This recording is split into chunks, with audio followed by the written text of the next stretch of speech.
So you're going through YC, and and then at some point, some investor stuff starts to happen. Talk about kind of like the sequencing of that. I think there's one decision Mahmoud and I made, which is even prior to YC, we've decided that we're not going to raise any money before we have revenue, and that was an explicit decision we made.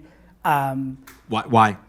Because we believed that for both of us to have enough conviction in this business, we are going to need to see customers' value created, and if it does not map to dollars, then we will never know if that value creation is real. So this is just a decision we made up front, and it worked for us because at that point in our careers, we were able to basically afford that decision. And I think that's just one starting point. And in the way we ended up doing it is by the time we had started YC, we had our first couple of customers onboarded. Throughout the YC kind of time, we were focused a lot on scaling that customer. Throughout that time, our conviction is growing, really, really fast. And the way we approached that fundraising is to basically say, okay, we are going now to a point where we want a little bit of capital to validate this thesis from a couple of customers that see value to a business. And there's a transition, and that was the thesis for the capital. And we did the model and calculated and figured out the number that we want. And this was the core of us. At that point, we did run a process, talk to a bunch of investors, and our maybe the one helpful thing is like, how did the outcome happen? I think for us, if you go back to us talking to everyone earlier, we ended up really learning who are the experts in the space. And I think when we met Andrew and Olivia, one thing that fundamentally stood out is the deep understanding. Making this happen, we knew we did not make all the right decisions up front. There's a bunch of things we made wrong, and we're gonna need to iterate on some elements. So when you find people who fundamentally understand that space and actually have the resources to support you, it ends up being extremely more valuable than the capital itself. And that was, for us, a really, really fundamental decision. And I think especially the founders in the audience might actually enjoy hearing a little bit about the tactics. Is like how, when you decide to run a process, like what does that look like? In terms of architect, like how many firms do you put in? How do you decide to pick, like to what extent does the offer matter versus the people? Like just talk about give some opinions there. Yeah, I would say you have to start with your business thesis and business needs. So you cannot run a process if you do not know how much money do you need and what for.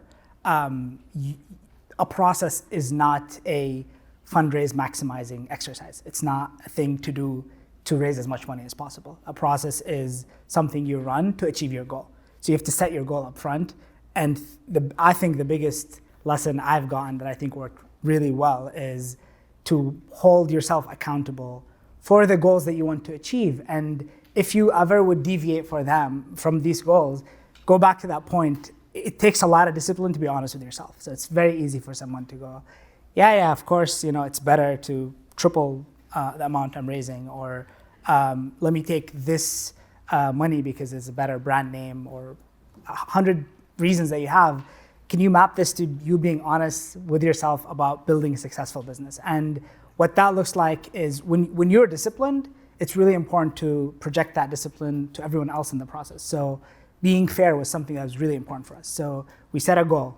We set a deadline to make a decision. Everyone we talked to knew that deadline. And that deadline, we had to say no to a lot of investors. We still have really amazing relationships with them today. They have no investment in our company. Why? Because we were fair in the process, we were transparent, we were not playing tactics upfront. We had a goal, we told them what our goal was.